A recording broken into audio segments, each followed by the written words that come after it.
आमे भव पाशहाती आपुल्या तोडी उठा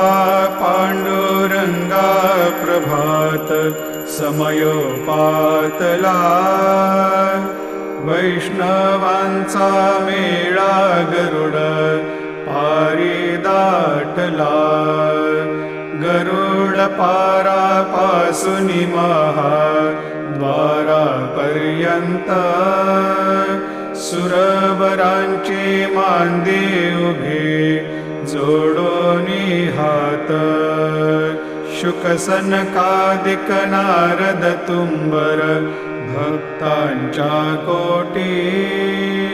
त्रिशूल डमरू घेऊनी उभा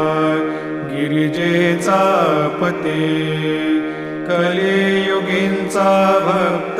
नामा